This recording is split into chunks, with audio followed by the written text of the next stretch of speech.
El tema que nos toca ver hoy es el tema de análisis, que es continuación de lo que ya venimos viendo en la clase pasada, que es el proceso unificado.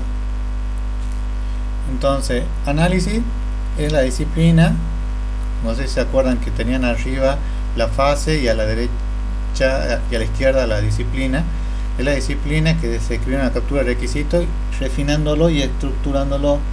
Fíjense que acá lo importante es que usted dice que parte de la captura de requisitos que usted ya tiene y lo tienen que refinar.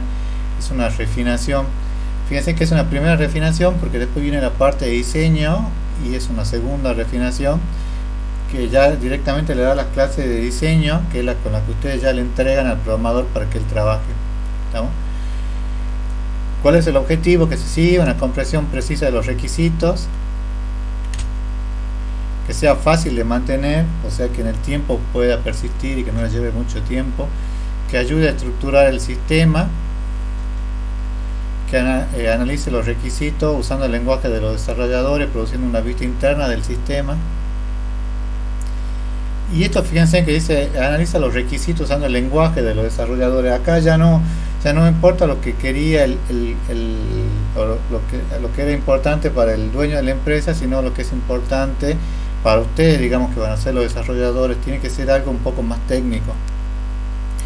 Es un primer modelo conceptual y facilita la comprensión. La parte de diseño es una continuación de este tema, pero es una refinación mucho más fina, así que eso lo tienen que tener presente. ¿Cuál es la importancia del modelo de análisis? Una especificación más precisa de los requisitos. Se describe utilizando el lenguaje de los desarrolladores, que es lo que habían visto, y facilita la comprensión, preparación, elaboración, modificación y mantenimiento. Y esto es fundamental, digamos, porque cuando ustedes hacen un sistema, no hacen el sistema para que el sistema dure un año o dure dos años o dure 3 o 4 meses, lo hacen para que debería durar para siempre el sistema, para que cualquiera que llegue lo pueda mantener, digamos. Es una primera aproximación al modelo de diseño, son los diagramas básicos, ya van a ver. Y acá vamos a ver cuáles son las diferencias que hay entre el modelo de caso de uso y el modelo de análisis. Fíjense, las diferencias son el modelo de caso de uso, que es lo que ustedes habían visto antes, o habíamos visto la semana pasada, está escrito en el lenguaje del cliente, y el modelo de análisis en el lenguaje del desarrollador.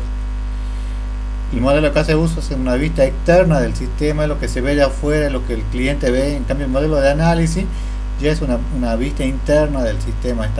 Es una primera aproximación, pero es una vista interna. Por eso tiene que tener mucha fundamentación técnica. Está estructurado por caso de uso, que es lo que vieron en el modelo de caso de uso, que es lo que deben estar ahora trabajando en la práctica.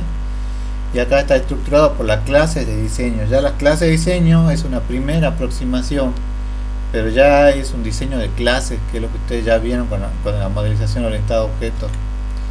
Se usa como contrato entre el cliente y el desarrollador. El modelo de caso de uso ustedes con eso le dicen al cliente qué es lo que ustedes van a hacer. Y el modelo de análisis es para comprender y dar forma al sistema, que luego se va a utilizar en la parte de diseño e implementación. El diseño sería, vuelvo a repetir, como una segunda refinación. Y bueno, la implementación es cuando ya hacen las pruebas correspondientes y lo implementan en algún lenguaje respectivo. El modelo de caso de uso puede contener inconsistencias, redundancia entre los requisitos, y está bien, digamos, porque es una primera aproximación. Digamos, cuando ustedes hacen el modelo de caso de uso, no saben precisamente cómo va a quedar determinado el sistema, pero en el modelo de análisis ya no puede contener esa inconsistencia. Es lo que ahora tiene que tratar de evitar, digamos, esa redundancia y lo inconveniente entre los requisitos. ¿Estamos? Captura la funcionalidad del sistema, que es lo que ustedes buscaban desde un principio, el modelo de caso de uso, y acá el modelo de análisis señala cómo incorporar esa funcionalidad. O sea, ustedes ya saben que tienen que ir y hacer una compra, o tienen que ir a imprimir una factura, o tienen que ir y hacer tal control. Ahora, lo que van a ver en el modelo de análisis es cómo llevar a cabo esa funcionalidad. ¿Está? Por eso es que es tan importante que el modelo de caso de uso lo hagan bien, porque si no el modelo de análisis va a fracasar, digamos, porque el modelo de análisis es solamente una continuación, digamos, del modelo de caso de uso. Por eso el modelo de caso de uso tiene que estar bien. El modelo de caso de uso define el caso de uso, y el modelo de análisis define realizaciones de caso de uso y representa el análisis de un caso de uso. Estamos, es fundamental, digamos, estas realizaciones, es la forma como ustedes ya están definiendo técnicamente cómo lo van a implementar. ¿Estamos? Estas diferencias son básicas, digamos, y es muy importante que la tengan en cuenta.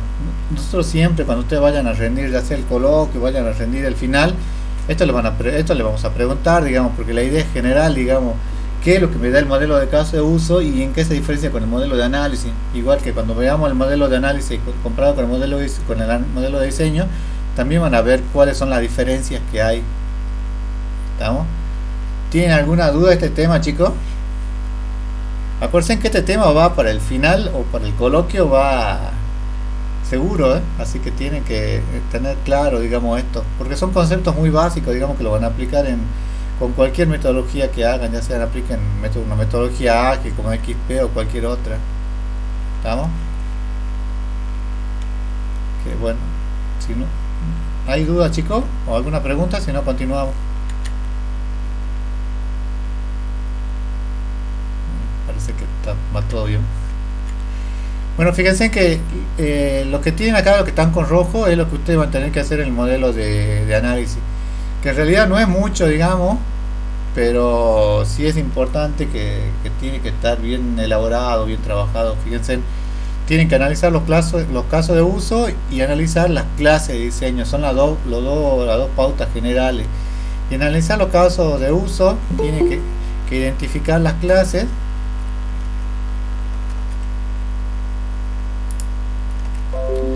Tienen que identificar las clases. Y fíjense que ya entramos a ver lo que están cursando ya conmigo, ya cursaron base de datos, lo que son las entidades, la interfaz, que ya hicieron un poco cuando terminaron los casos de uso en esa parte, y también la parte de control, y también un diagrama de colaboraciones que me ayuda a describir las interacciones que hay en el sistema. Este diagrama de colaboraciones es el que después lo van a refinar en la parte de diseño. ¿Estamos? Y tiene que identificar las clases de análisis, que básicamente determina cuáles son las responsabilidades, los atributos y las relaciones que van a tener. Que las relaciones un poco ya lo vienen trabajando con el tema de asociación, agregación y generalización, pero lo que hacen ahora es escribir, digamos, este análisis en una forma técnica. Fíjense que no son más de dos etapas, digamos, o más de dos partes, si lo quieren ver así, pero que involucra su trabajo y que se basan todas en los casos de uso que ustedes ya hicieron. O sea que los casos de uso tienen que estar bien. Por eso es importante que cuando terminen de hacer los casos de uso, para poder hacer la parte de análisis, estén seguros que esos casos de uso sean los correctos. ¿No? O sea, estén bien. ¿Cómo identifican las clases de entidad? Bueno, los que vieron un poco de base de datos conmigo, vieron que para una clase de entidad las entidades son los archivos, digamos, que tienen persistencia en el tiempo, que tienen más de una instancia o varios registros. Entonces, estas entidades tienen como característica que modelan la información de larga vida o persistente. Eso significa que es algo que ustedes necesitan que esté definido claramente. ¿Está? Pueden ser activas o pasivas. Persistente significa que se tienen que mantener en el tiempo, ¿no? Como una tabla. Pueden ser activas o pasivas, o sea, puede tener movimiento o no, digamos, ya vamos a ver eso. Pueden capturar información y operaciones asociadas. Entonces, básicamente trabajamos con el tema de información, aunque en algunos motores de base de datos como Oracle, por ejemplo, pueden mantener esas operaciones asociadas como relaciones de padre-hijo o de superclase y subclase, y se puede derivar una clase de entidad del negocio de una clase del dominio. Continuando con el ejemplo que ya estaba en la etapa anterior, en el que habíamos visto en la teoría anterior, teníamos que, por ejemplo, nosotros ya determinamos que las clases de uso van a ser fichas socio, fichas se le dice, pero en realidad puede ser una entidad socio o entidad comprobante, ¿no? Porque a este autor le gustaba decir ficha, ¿no? Pero puede ser entidad tranquilamente, o decir socio, comprobante.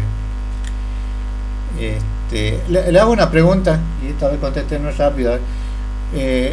Alumno puede ser, si están haciendo un sistema de alumno, alumno puede ser una entidad o va a ser un atributo. ¿Qué es lo que opinan ustedes? como para ver si tienen claro el concepto de entidad o no.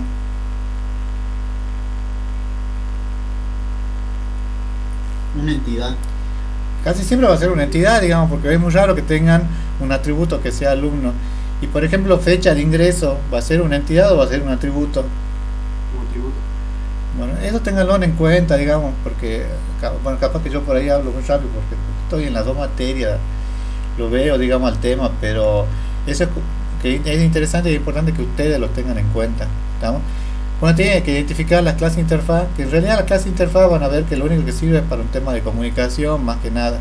Y continúa con el tema del diseño de las pantallas que habían visto en la última parte de la teoría anterior. Modela la interacción entre el sistema de los actores, que es lo que yo decía, la comunicación. Representan la interfaz del sistema como ventanas, formulario. Tienen muy poco detalle y describe información presentada al actor y las peticiones, ¿no? Fíjense que, por ejemplo, la interfaz acá sería una pantalla que yo utilizaría para usuario o una pantalla que utilizaría para socio. Sirve para identificar clases de control. También tenemos que identificar las clases de control, que la clase de control tiene una finalidad bien definida, digamos, que es representar la coordinación entre objetos, o lo que ustedes ya vieron cuando vieron el tema de las clases, identificar los métodos que van a trabajar, ¿no?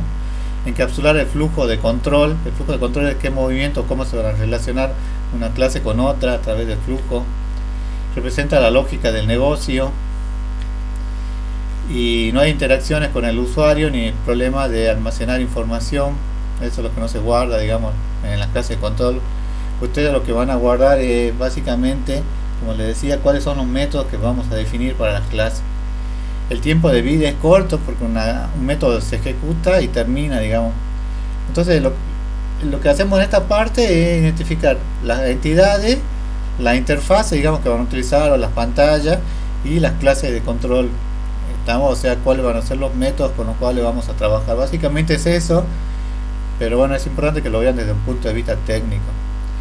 El diagrama de colaboración, y fíjense que generalmente esto se va en el parcial y siempre les pedimos que hagan, y en realidad es algo muy fácil de ver, digamos, porque ustedes ya tienen que partir del caso de uso. Entonces esto es solamente como escribir en un diagrama cuáles son los pasos de ese caso de uso. Entonces dice: muestra la interacción organizada alrededor de roles de la clase entidad, interfaz y control, o sea, cómo se relacionan entre ellos. Entonces, para el ejemplo de colaboración, para el diagrama de colaboración, para el ejemplo que veníamos viendo, es esto.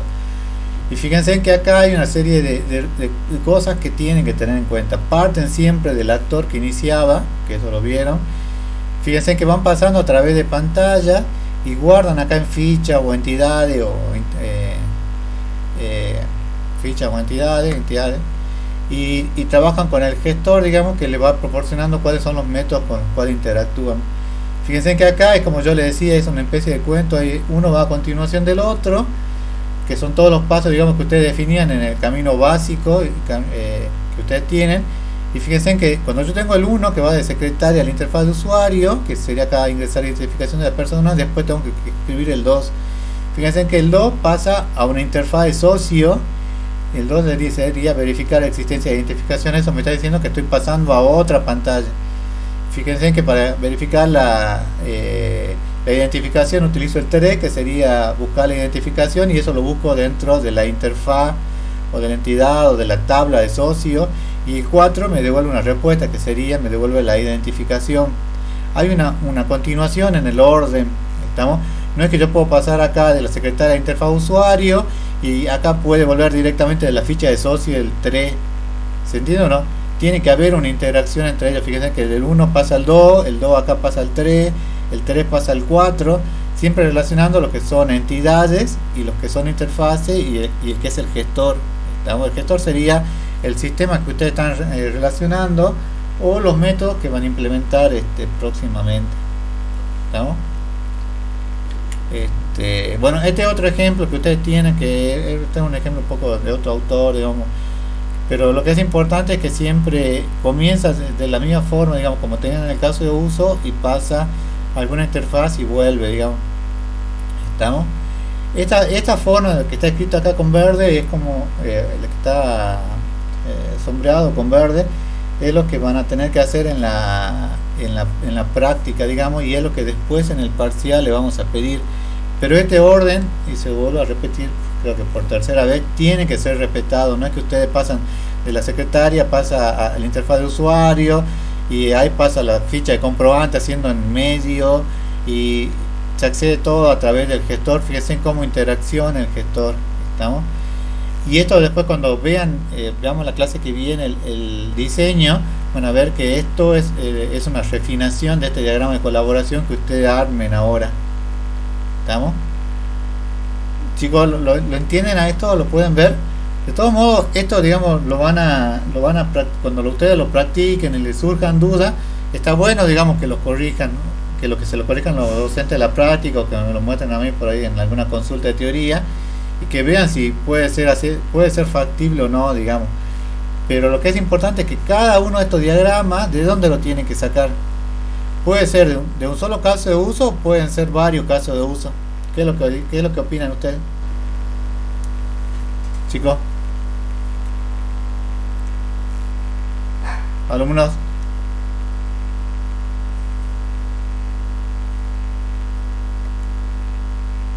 Me contesta más mi perrito que ustedes. ¿Qué opinas vos, Leandro o Jesús? ¿De dónde vas a sacar? ¿De un caso de uso o de varios casos de uso?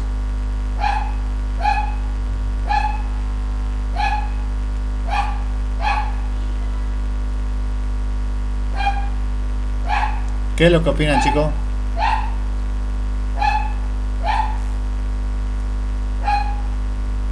¿Puedes repetir la pregunta, por favor?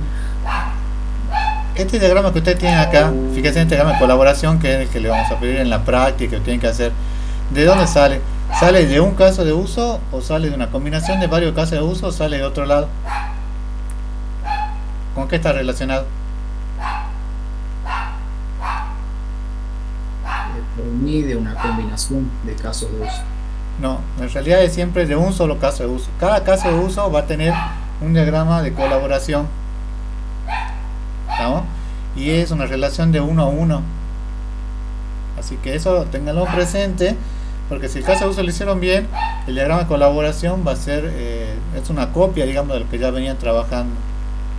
¿Estamos? ¿Se entiende, Álvaro, o no?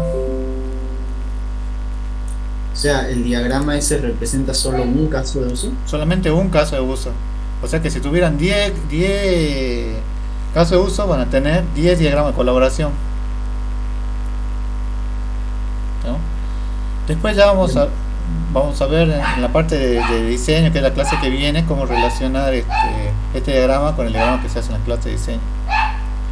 ¿Pero está bien? ¿Se entiende o no? Sí, se entiende.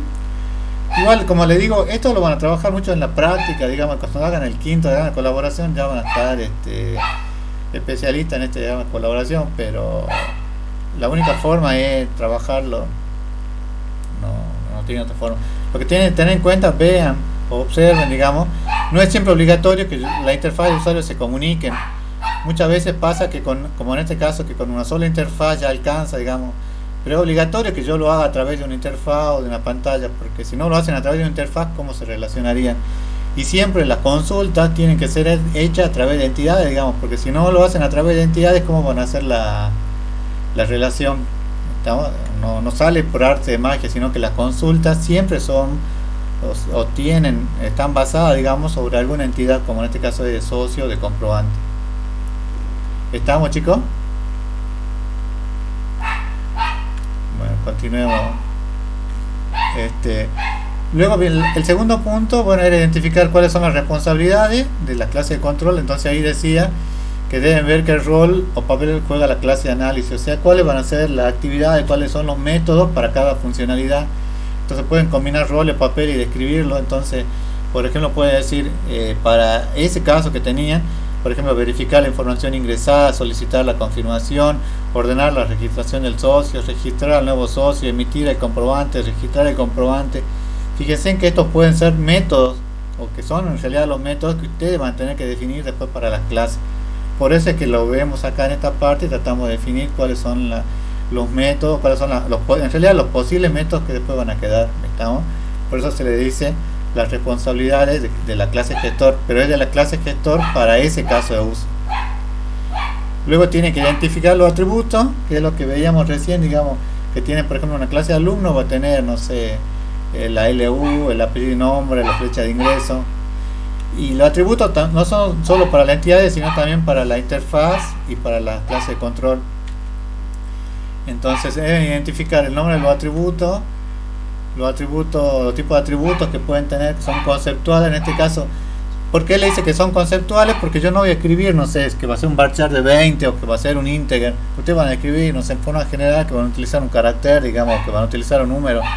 Después ya en el diseño, que es lo que vemos en la clase que viene, ya escriben cómo se implementaría esto.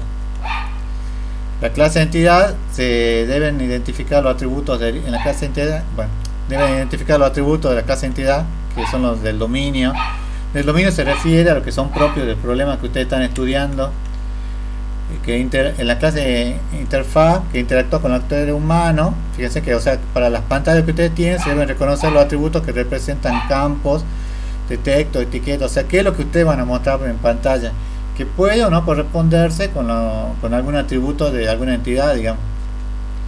La clase de interfaz interactúa con subsistemas externos o puede relacionarse o a través de la interfaz de comunicación, como por ejemplo cuando ustedes se relacionan con el banco, por ejemplo. Y en la clase de control se distinguen lo que representan estado de la sesión actual.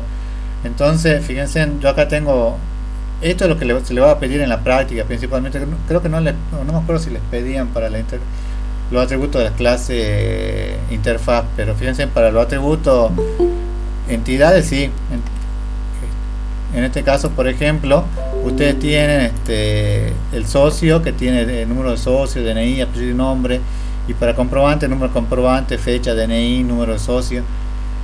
Que bueno, es algo es similar, digamos, o es lo mismo, digamos, lo que ustedes ven cuando vieron un base de datos conmigo, digamos, o lo que están cursando, lo que ya vieron conmigo.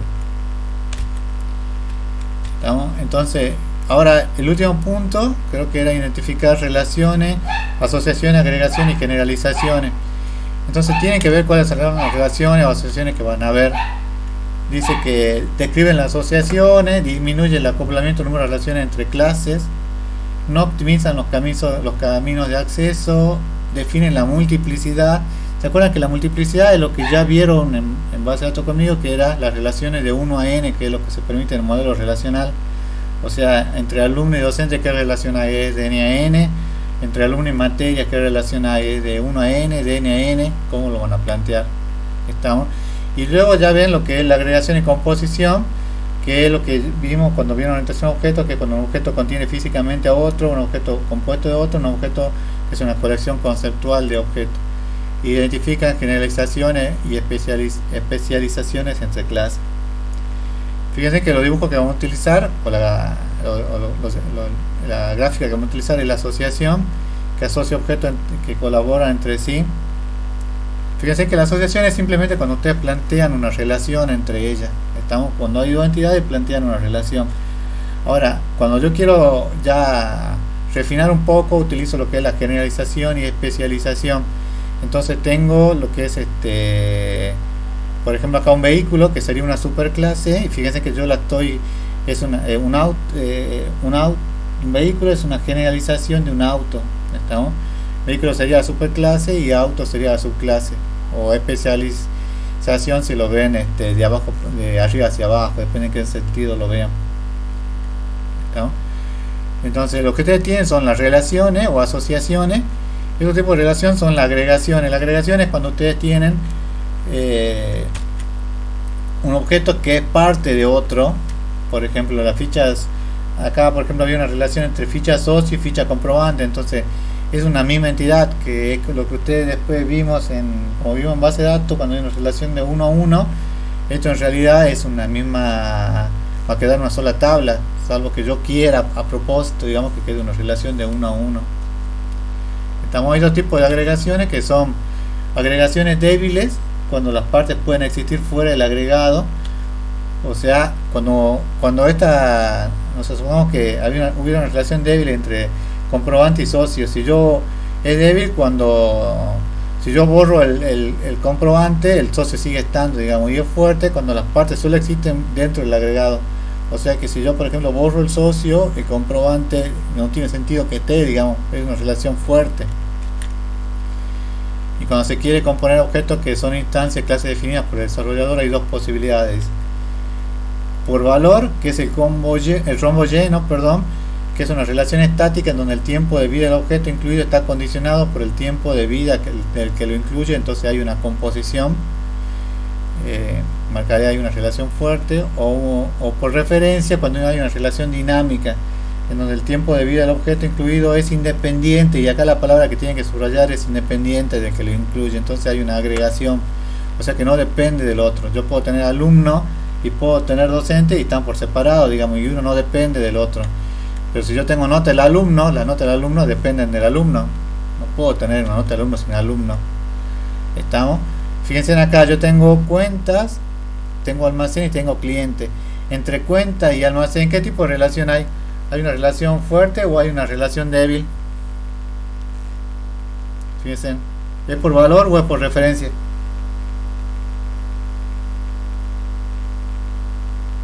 Chicos, ¿es fuerte o es débil? La relación entre almacén y cuentas.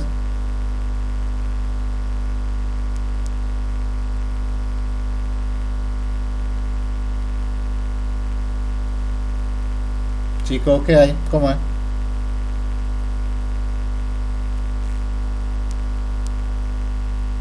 Por valor, por el rombo relleno. Entonces fuerte, entonces, bueno, es por valor. Y la relación entre almacén y cliente, ¿es por valor o por referencia? Por referencia. Por referencia, fíjense, lo que me está diciendo esto es que el almacén es independiente del cliente, pero cuentas está condicionado por el almacén. O sea, yo no puedo tener una cuenta sin tener el almacén. ¿Se entiende o no? Esto capaz que no lo vean mucho, no le vean mucho sentido ahora, pero cuando vayan a ver la relación entre las entidades, cuando se les pide que hagan esta parte de análisis, es importante que hagan este análisis que tienen que resolver. ¿Estamos? Y fíjense que eso es todo. No es más que eso, digamos, la parte de análisis. Lo que tienen que tener en cuenta, y esto como para que lo vean ya en general, es que lo que le van a pedir